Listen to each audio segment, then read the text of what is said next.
Hello and welcome. स्वागत है आपका एग्जाम बट में। मैं हूं गौरव सेन और आज की वीडियो में अगेन हम बात करेंगे द प्रॉब्लम ऑफ हिस्टोरियोग्राफी, इतिहास लेखन की समस्याएं। आज की वीडियो में हम उससे आगे बात करेंगे दो स्कूल्स के बारे में। The one is Marxist school of historiography and the another is annals school of historiography. This both the school जो काफ़ी प्रोमिनेंट है प्री मॉडर्न यूरोप के बारे में जानने के लिए, मार्क्सिस्ट स्कूल और एनाल्स स्कूल। पहले हम बात करेंगे मार्क्सिस्ट स्कूल के बारे में। मार्क्सिस्ट स्कूल आइडियोलॉजी, अप्रोच या फिलॉसफी जो कुछ भी कह लीजिए, मार्क्सिस्ट स्कूल और annals school of historiography.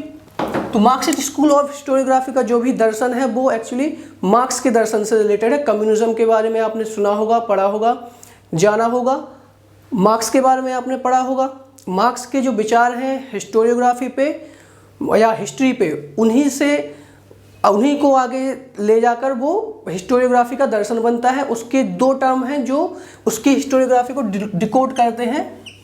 The one is dialectical materialism, that is dialectical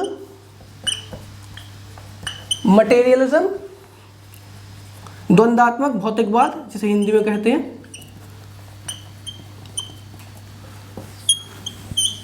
another is ऐसे ही है हिस्टोरिकल मटेरियलिज्म।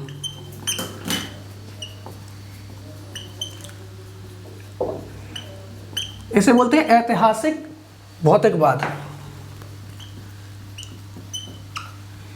ये दो टर्म जो मार्क्सिस्ट स्कूल ऑफ हिस्टोरियोग्राफी को समझने में हमारी मदद करेंगे, और ये दो जो टर्म है यही मार्क्स की फिलॉसफी है हिस्ट्री को लेकर जो हम जानेंगे आज। जो डायलैक्टिकल मटेरियलिज्म है उसका संबंध मार्क्स से है, उसके पहले उसका संबंध हीगल से है। हीगल से उसका संबंध क्यों है? मार्क्स यूरोपियन था, जर्मनी के आसपास काम कर रहा था। हीगल भी जर्मनी से संबंधित था और हीगल का प्रभाव मार्क्स के ऊपर था। मार्क्स उसका ही डिसाइपल था।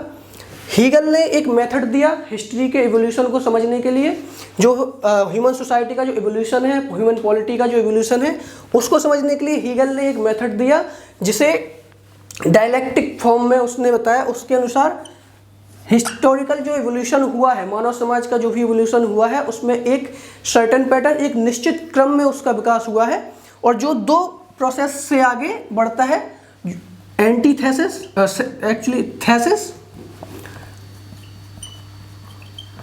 And another is antithesis. ये जो दो विचार हैं, थेसिस एक ऐसा विचार है जो सोसाइटी में पहले से मौजूद है और जो प्रिविलेंट है, प्रीडोमिनेट करता है सोसाइटी, उसके कॉन्शियसनेस को, वो थेसिस है। जो आइडिया सोसाइटी को डोमिनेट करता है वो थेसिस है। उसी समय उसके पैरेलल एक और आइडिया जो है वो एंटीथेसिस है। और एंटीथेसिस एक अल्टरनेटिव आइडिया है थेसिस का, और जो एंटीथेसिस है वो काउंटर आइडिया है एक्चुअली, जो साथ साथ मौजूद होता है सोसाइटी में। पर इन दोनों के बीच द्वंद्व होगा, कॉन्फ्लिक्ट हो, क्लैश होगा, और ये आगे जाके जो थेसिस और एंटीथेसिस ये मर्ज हो जाएंगे। They will merge into and they will form synthesis, and that synthesis is actually it will have a element of both thesis and synthesis. ये जो सिंथेसिस है, ऐसे प्रोसेस आगे बढ़ेगा, सिंथेसिस अपने आप में थेसिस बन जाए, क्योंकि जब सिंथेसिस बनेगा इनसे मर्ज होके तो ये सोसाइटी का डोमिनेटिंग आइडिया हो जाएगा। जब डोमिनेटिंग आइडिया ये अपने आप में हो जाएगा तो ये अपने आप में थेसिस की जगह ले लेगा, और इस थेसिस की जगह जब ये ले लेगा तो इसके साथ एक दूसरा अल्टरनेटिव विचार आएगा जो फिर से एंटीथेसिस होगा।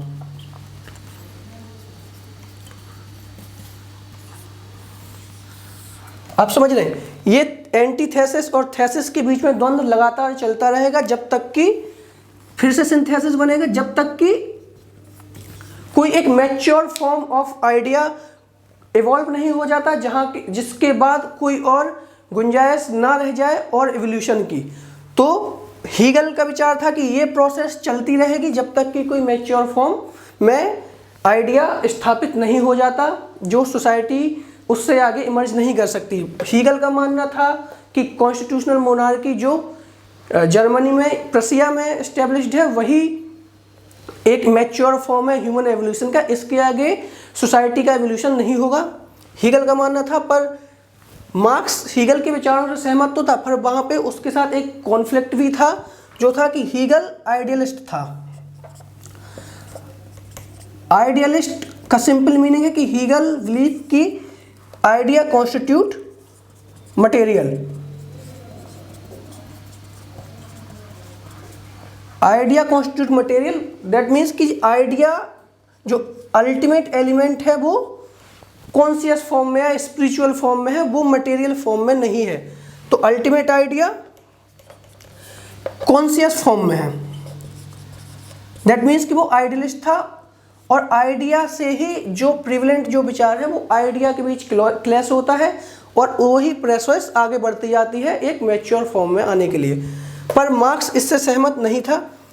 मार्क्स के अनुसार ये थेसिस और एंटीथीसिस वाला डायलेक्टिकल जो फॉर्म है वो अपनी जगह सही है, पर उसमें एक दिक्कत है, सिर्फ जो एक दिक्कत है वो कि idea does not constitute material but material constitute idea. Marks materialist था, उसके अनुसार जो अल्टीमेट एलिमेंट है वो आइडिया ना होकर मटेरियल है, मटेरियल फॉर्म में है। और मटेरियल फॉर्म में जब बदलाव आता है तब जाके ये प्रोसेस आगे बढ़ती है, ना कि आइडिया के फॉर्म में। तो मटेरियल के साथ साथ ये प्रोसेस आगे बढ़ती जाती है। जैसे जैसे इकोनॉमिक कंडीशन में परिवर्तन आता है या उसके जो मोड ऑफ प्रोडक्शन जो मार्क्स ने यूज किया कि मोड ऑफ प्रोडक्शन में जैसे ही चेंज आता है ये एवोल्यूशन आगे बढ़ता जाता है। उसके सेंस में मार्क्स मटेरियलिस्ट था, भौतिकवादी दर्शन था उसका। कम्युनिज्म का जो दर्शन है वो भौतिकवादी दर्शन है। तो ये जो डायग्राम था ये डायलेक्टिकल मटेरियलिज्म का के फॉर्म में है, ये डायलेक्टिकल मटेरियलिज्म है। मार्क्स का दूसरा जो आइडिया था जो मैंने बताया हिस्टोरिकल मटेरियलिज्म। हिस्टोरिकल मटेरियलिज्म के साथ मार्क्स का मानना है कि हिस्ट्री का एवोल्यूशन डायलेक्टिक्स के फॉर्म में हुआ है, पर उसके साथ एक समस्या थी जो हीगल के साथ वो सहमत नहीं था कि आइडिया की जगह मटेरियल उसको प्रभावित करते हैं, इम्पैक्ट डालते हैं। और मटेरियल के साथ उसका मानना था कि जो इकोनॉमिक कंडीशंस हैं, जो इकोनॉमिक कंडीशन और मोड ऑफ प्रोडक्शन,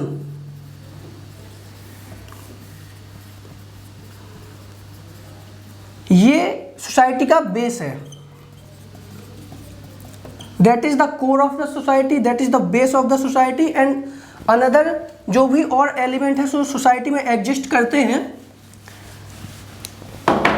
वो जैसे polity, law, culture and most important social consciousness.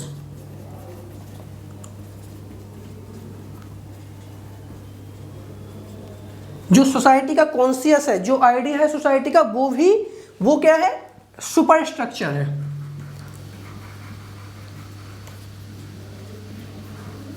और सुपर स्ट्रक्चर किस पे खड़ा है, बेस पे। और बेस क्या है, इकोनॉमिक कंडीशन और mode of production of that time.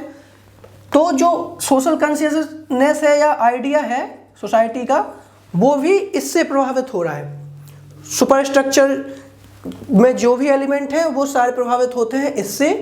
They change, but they change because of the mode of production. अगर mode of production feudal system से आगे जाके कैपिटलिस्ट मोड ऑफ प्रोडक्शन आ रहा है तो ये कंडीशंस भी बदलेंगी। मार्क्स ने उसको ऐसे एक्सप्लेन किया। और इस जो मेथड मार्क्स ने अपनाया उसके अनुसार मार्क्स ने हिस्टोरिकल मटेरियलिज्म उसने 5 पैटर्न पे 5 जो स्थितियां थी, सिचुएशंस थी, या 5 जो टाइम पीरियड के साथ उसको विभाजित किया और आगे जाके समझाया कि ह्यूमन सोसाइटी का एवोल्यूशन किस किस पैटर्न पे हुआ है। उसमें पहला था प्रीमिटिव,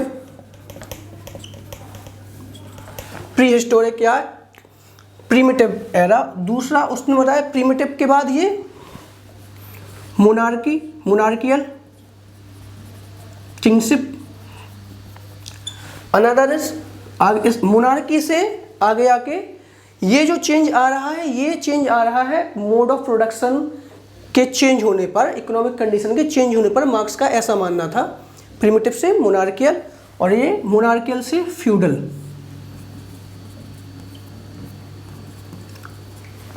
फ्यूडल से आगे कैपिटलिस्ट, कैपिटलिस्ट के बाद जो लास्ट चरण है, जो अंतिम सेक्शन है, वो है कम्युनिज्म का। जो कैपिटलिज्म के बाद कम्युनिज्म, 5 चरण थे। 5 चरण में मार्क्स ने हिस्ट्री को विभाजित किया।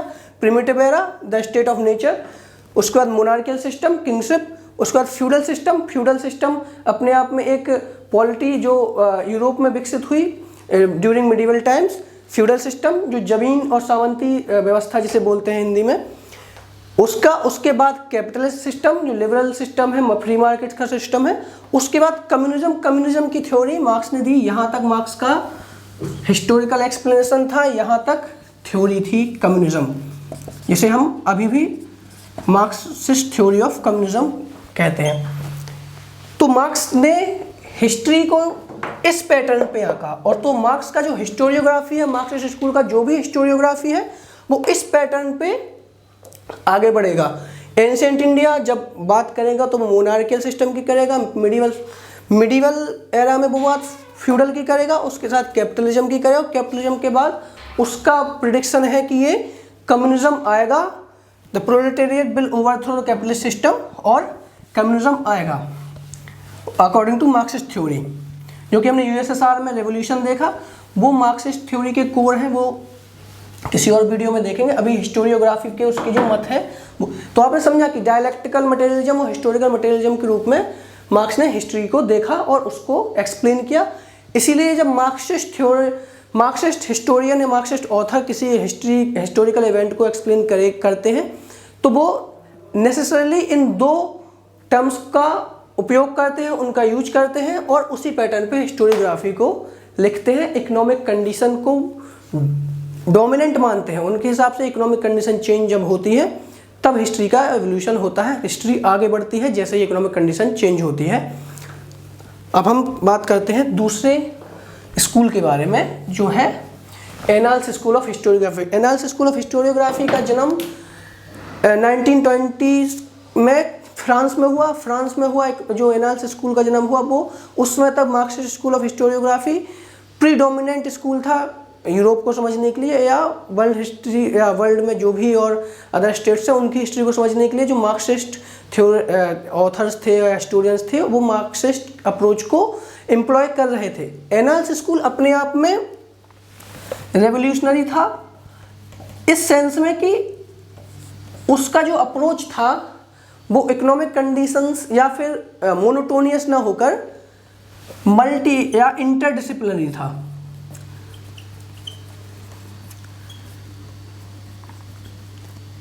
इंटरडिसिप्लिनरी इस सेंस में कि उसने पहली बार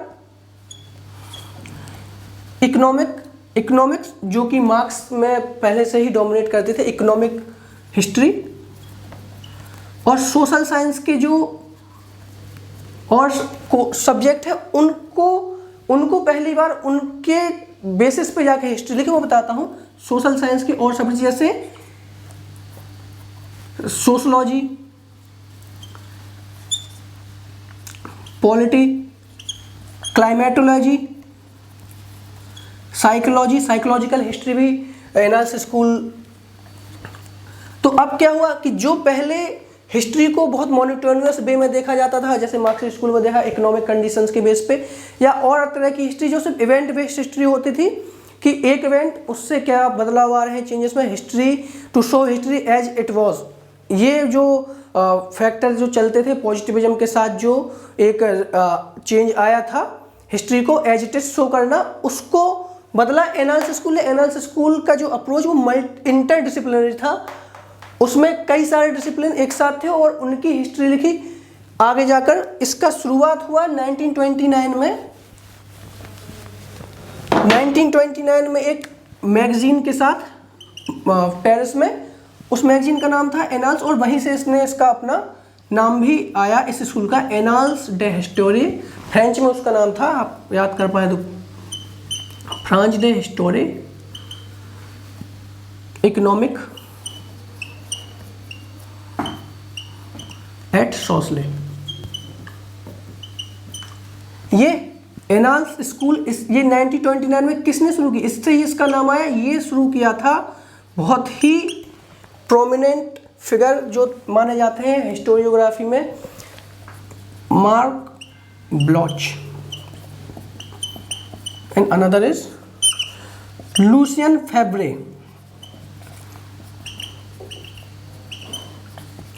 इन दो ऑथर्स ने शुरू किया था ये मैगजीन 1929 में पेरिस में, और इससे ही एनाल्स स्कूल का जन्म हुआ। और एनाल्स स्कूल का अस्तित्व में आने के बाद ये काफ़ी डोमिनेट करने लगा यूरोपियन सोसाइटी को, हिस्टोरियोग्राफी के मेथड को। एक्चुअली उसके बाद 1930 से लेकर 1970 तक ये काफ़ी ज़्यादा प्रिवलेंट एक आइडिया रहा हिस्ट्री के लेखन को लेकर, और इसने रिवोल्यूशनाइज किया, क्योंकि अब हिस्ट्री एज इट इज़ ना देखकर उसके जो इमोटिव एक्सपेक्ट है उसको भी देखा जाने लगा। और ये जो पीरियड था, इस समय लिखी गई हिस्ट्री को न्यू हिस्ट्री कहते हैं, और ये रिविजिटिंग थी। जो हिस्ट्री पहले से लिखी जा चुकी थी प्री मॉडर्न यूरोप की, ये रिविजिटिंग था उनका, और वो अलग एक्सपेक्ट के साथ था। जैसे मार्क ब्लोच ने एक फेमस बुक लिखी, द रॉयल टच।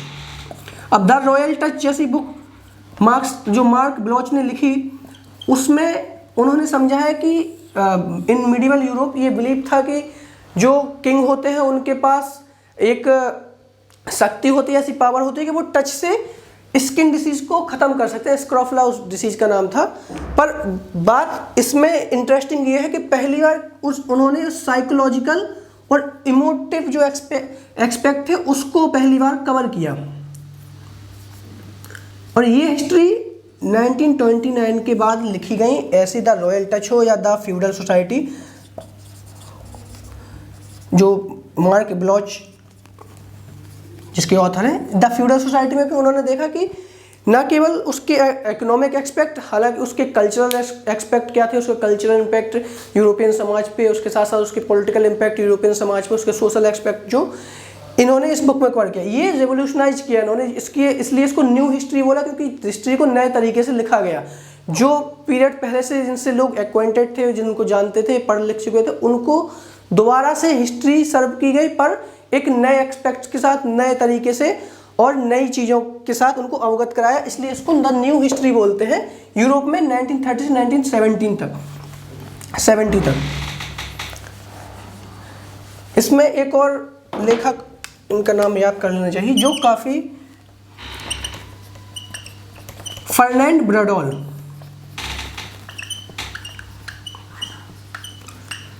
ये 3 लेखक हैं। इसके अलावा और भी लेखक हैं, मार्क्सिस्ट लेखकों के नाम भी हमने देखे होंगे।